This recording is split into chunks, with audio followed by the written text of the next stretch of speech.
luego pasa un aparato y... Bueno, pues muchísimas gracias. Aquí estamos hablando de brujerías y cosas peores. Estamos hablando de todos estos centenarios y demás. Sí. Bueno, muchísimas gracias por acompañarnos. Gracias por seguir en Edición 21, su mesa de análisis político informativo. Y ya lo sabes, siempre algo más. Gracias, ingeniero Gabriel Martínez Domínguez. Muchas gracias, señora. Es un gusto. Gracias. Nos faltó la semana pasada. No, la semana... No, Beto. La semana pasada, sí, porque cuando no viene uno, bueno, los pleitos se extrañan. Buenos días, señora. Mi aprecio y agradecimiento que nos acompañen de Sígamela, maestro. Claro. Gracias por estar. No se levantó el domingo pasado. No, tuve que salir.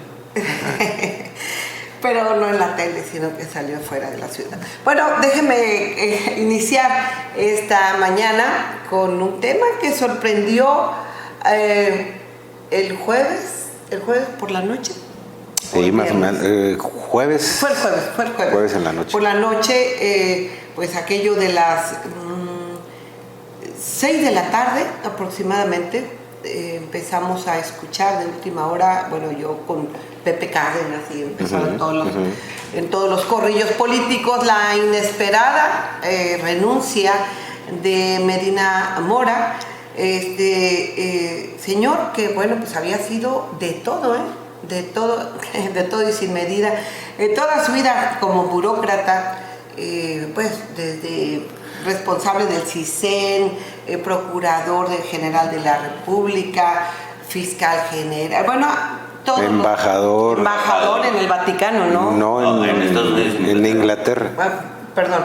Embajador y pues resulta que obviamente él estuvo en los tiempos de Felipe Calderón en el gobierno, pero también en algo le ayudó a Enrique Peña Nieto, que le paga con una magistratura, le faltaban 11 años, gana casi $500,000 o más de $500,000 de pesos un magistrado, y su inesperada renuncia con carácter de, obviamente, de irrevocable, pues le fue aceptada y hay varias lecturas. Una de ellas es que en esta cacería, porque yo no podría llamarlo de otro modo, de cacería o de ajuste de cuentas a aquellos equipos de Rosario Robles, de toda esta gente que mencionó Jorge Berlanga, no, ¿cómo se pide? ¿Berlanga? ¿Quién? El esposo de... ¿Qué metieron a la cárcel? De los fajos de billetes. El señor de la liga. Bejarano, perdón. Sí, Robles Berlanga es Rosario. A la que metí en la primera. Bueno, pues de toda esta ecuación, pues que han ido cobrando cuentas. Esa es una de las lecturas. Otra de las lecturas es o te bajas o te bajamos, porque resulta que las cuentas no dan, porque tus ingresos contra lo que has estado adquiriendo y enviando a bancos al extranjero tampoco corresponden, porque además pues se necesita tener ya tener ya 3 magistrados a modo. El presidente de la República desea poner a alguien más, pagar algún otro favor. Hay varias lecturas. Así que lo cierto es que este señor dio la campanada y borró todas las demás notas, y eso que era el 2 de octubre. Sí. Platíquenos, ¿cuál es su opinión? Independientemente de las lecturas que usted mencionó ahorita, también hay otras en el sentido de que Estados Unidos presionó, porque la investigación que le están haciendo, y lo habíamos comentado ya hace algunos meses, sobre esos depósitos en Inglaterra en libras esterlinas, en millones de libras, y en Estados Unidos en millones de dólares, no correspondían a los salarios que él había ingresado como funcionario y tampoco en los negocios que aparentemente tenía junto con su esposa. Y de ahí, bueno, se desprende la investigación, y yo creo que llega el momento en que le dicen o renuncias o... Sacamos todos los trapitos al sol. Pues los tienen que sacar los trapitos al sol, pero de alguna manera tiene que negociar él algún beneficio para él. ¿Por qué? Porque él dio protección aparentemente a narcotraficantes, que les liberó mucho dinero, que le tenían incautado. Lavado de dinero, también hacía lavado de dinero el señor. mediante unas empresas que junto con su esposa tenía, y algunos otros empresarios que hicieron o que incurrieron en delitos, también les liberó dinero. Entonces, él se veía como un protector de sinvergüenzas, incluso al expresidente Peña Nieto lo protegió porque creo que lo estaban tratando de llamar a cuentas y lo blinda por lo de Ayotzinapa, y lo blinda de tal manera que ni siquiera lo mencionen o lo llamen a declarar, ya no que lo involucren en el caso. Entonces fue un tipo que protegió a muchos delincuentes.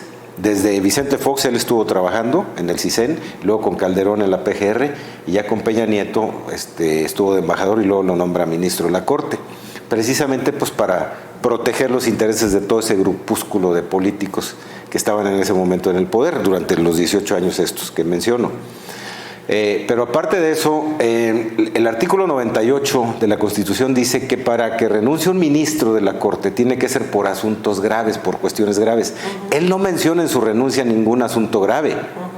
Presuponen que es por la investigación que está llevando la Unidad de Inteligencia Financiera, por los depósitos en Inglaterra y en Estados Unidos, y eso puede ser causal.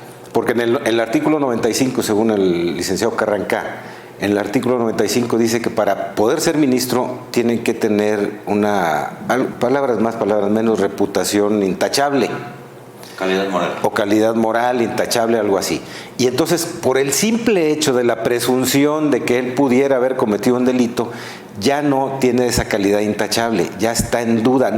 No está diciendo que sea culpable, pero ya se puso en duda la reputación de este señor.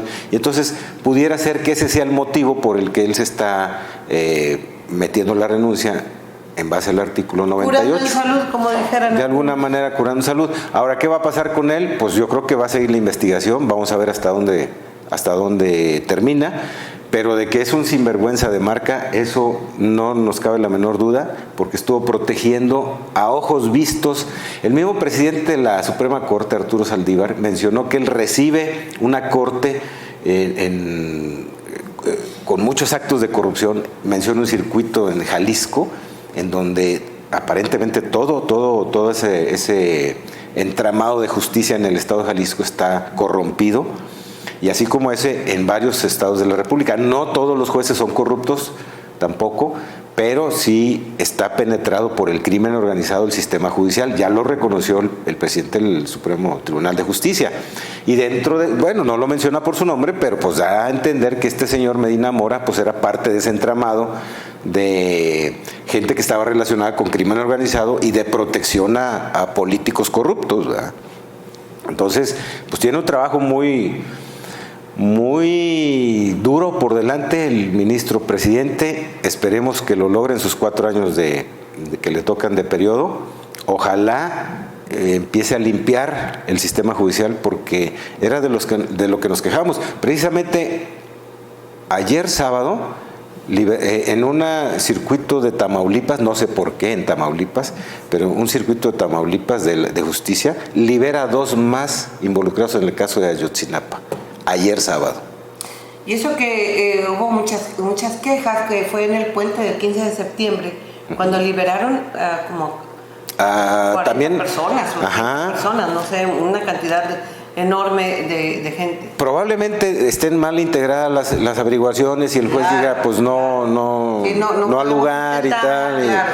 Pero en otras, con todo el dolo, lo hacen para poderlos liberar. Entonces, todo ese entramado de corrupción que hay dentro del sistema judicial es el con el que se tiene que ir acabando. Y no tanto que quiera quitar a Medina Mora para meter a otro. Yo creo que ya Medina Mora no pudo soportar la presión. Incluso yo quiero entender que de Estados Unidos le hablaron y le dijeron, o te vas o te vas.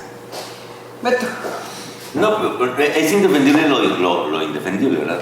No puedo defender a Medina Mora, porque realmente, sí se ve a vistas luces que los ingresos no corresponden. Y cuando no hay ingresos, cuando hay esa cantidad de ingresos y no sabemos de dónde viene, está mal. Entonces, yo tampoco puedo juzgarlo ni acusarlo de dónde, pero no está bien.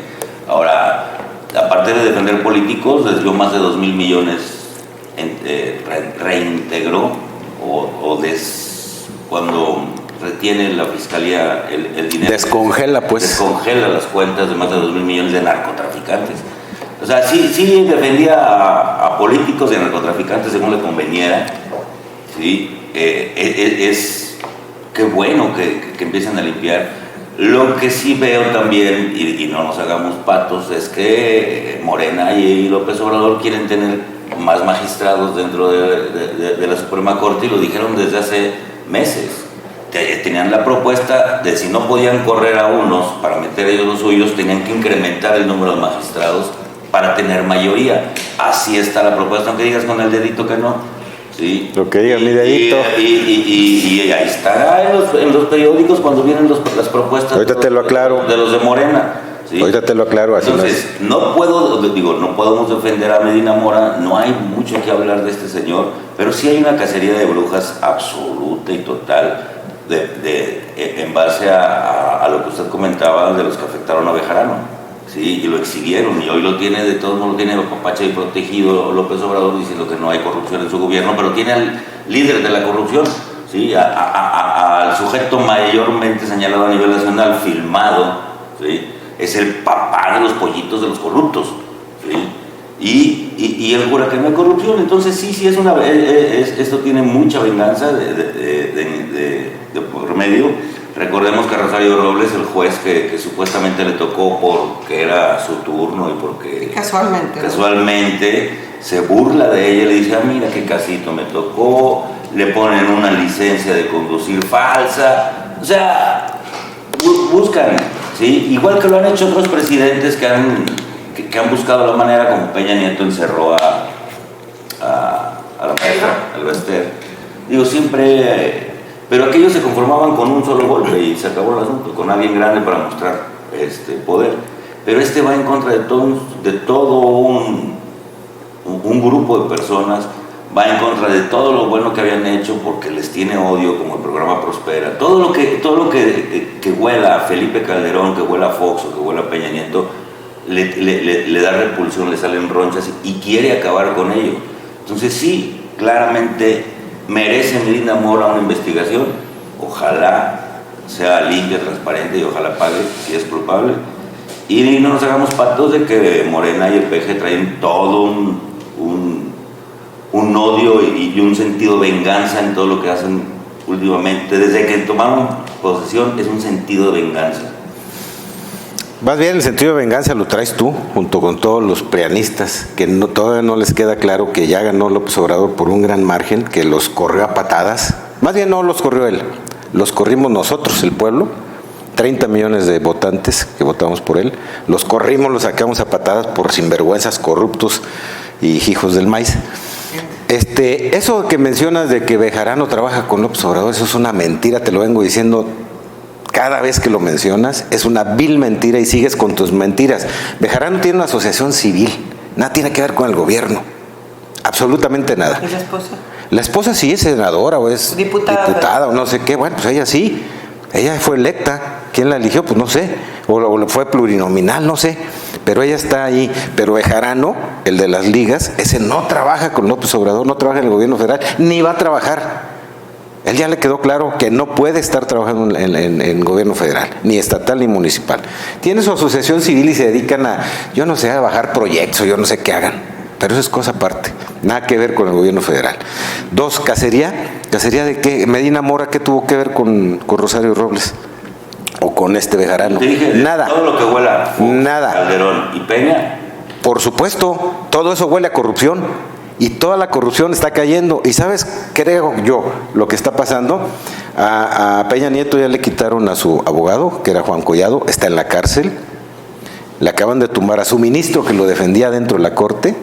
Ojalá y lo metan a la cárcel también.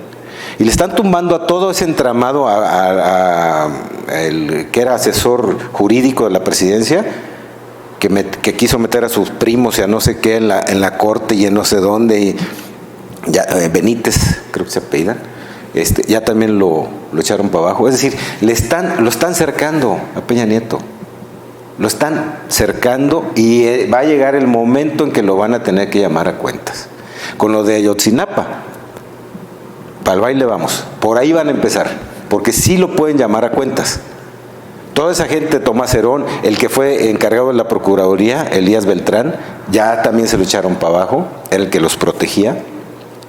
Entonces, toda esa gente ya la están encarcelando, ya la están metiendo a procesos y no tarda en caer Peña Nieto.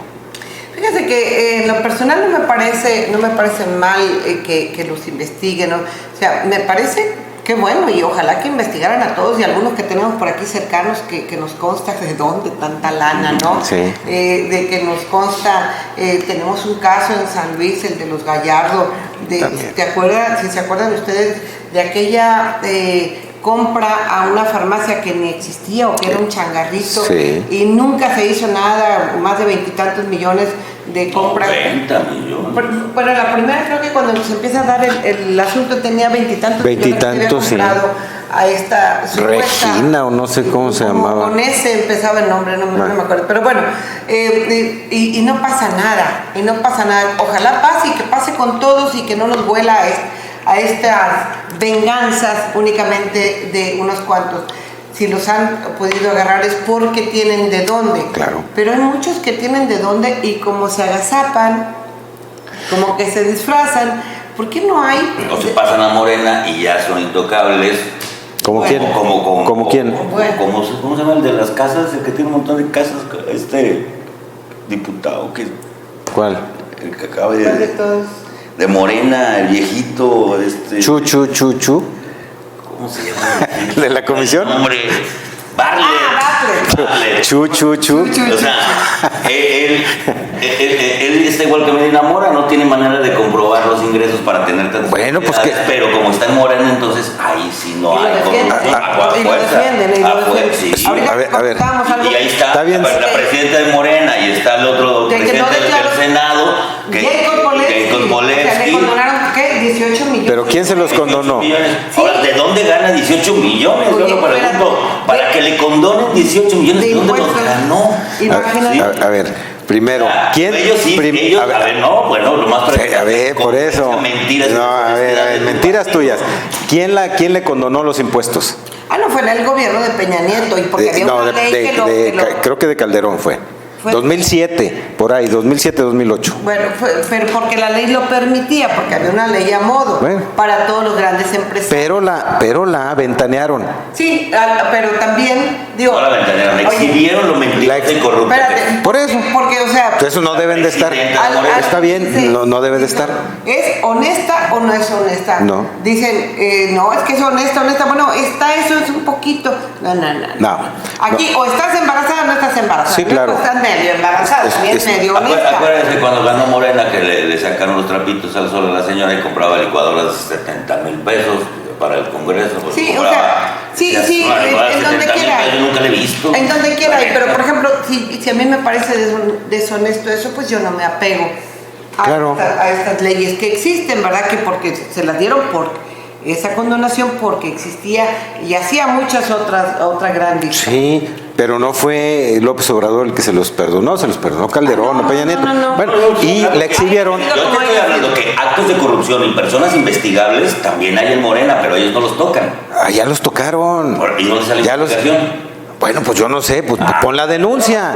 Bueno, pues pon la denuncia. Ahora, ¿qué va a pasar con ella? Pues ya no va a ser presidenta de Morena. Pues ya no va a ser, ya no iba a ser de todos modos, ya estaban en la... Bueno, por eso, entonces... Rápidamente que se nos acaba el tiempo, el 2 de octubre, esto fue el jueves 3 de octubre, que estaban todos los comentarios de lo acontecido el miércoles 2 de octubre.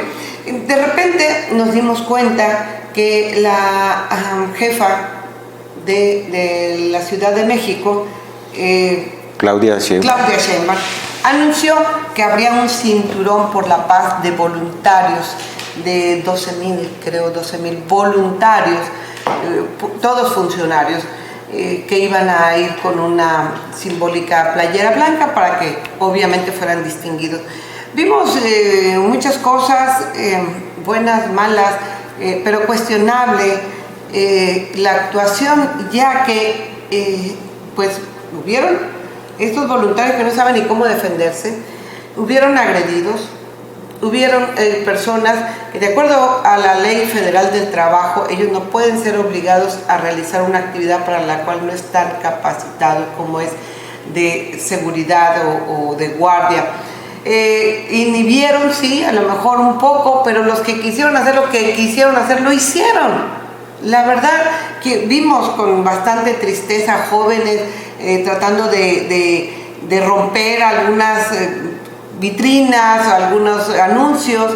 Vimos también a algunas gentes mayores que dicen, yo viví el 68 y no quiero pleito, tranquilos. Que igual se pueda decir, no, es que esos son enviados porque quieren provocar un desorden. El caso es que pues es cuestionable si funciona, no funciona. Entrevistaron a una persona que no sabía ni qué estaban haciendo. Había personas que decían, ¿y usted es funcionario en dónde trabaja? No, yo no trabajo, yo estoy en mi casa, trabajando en mi casa. No es funcionario, no. ¿A qué vino otras personas? ¿Y a qué vino? Pues, ¿a qué venimos? ¿A qué venimos? Pues que apoyar a los estudiantes. En fin, sí, pues no todos eran gente de funcionarios. ¿Qué les parece a ustedes que se repita el padrón, no se repita? 2 de octubre, pues sí, no se olvida, y finalmente pobres de la gente, de los comerciantes de estas importantes arterias como son la avenida Paseo de la Reforma, pues la San Juan de Letrán, que antes se llamaba así, luego Niño Perdido y luego se llamaba Eje 1, todos estos lugares. ¿Qué opinan, Yo lo que puedo opinar es que 2 de octubre no se olvida. Yo tenía 8 años de edad cuando pasó eso, pero a partir de que entro yo a la preparatoria, ni siquiera a la universidad, a partir de la preparatoria empezamos a conocer del caso del 2 de octubre del 68 y supimos cuál era finalmente el grotesco ataque a un grupo de estudiantes que lo que pretendían era libertades en las escuelas y en el país, que hubiera más libertades. Y bueno, finalmente el gobierno aplaca esas manifestaciones por idioteces del presidente en ese entonces, Díaz Ordaz. Sí, que él en su mente cochambrosa decía que eran comunistas, le metieron la idea que eran comunistas, o ese fue el pretexto para sofocar esos movimientos estudiantiles de protesta a través de su secretario de Gobernación, que era Luis Echeverría Álvarez, que aparentemente es el que da la orden, pero luego dice el que no, que fue Díaz Ordaz. En fin, ahí se echan la pelotita. La cuestión es que mataron a muchos estudiantes, ¿no? Es más, yo no sé si finalmente se supo el número de estudiantes. Nunca se ha sabido, ok. Pero fueron muchos, miles de estudiantes, niñas, mujeres, gente que apoyaba el movimiento, gente que vivía en esa zona donde el ejército atacó. No tiene nada que ver.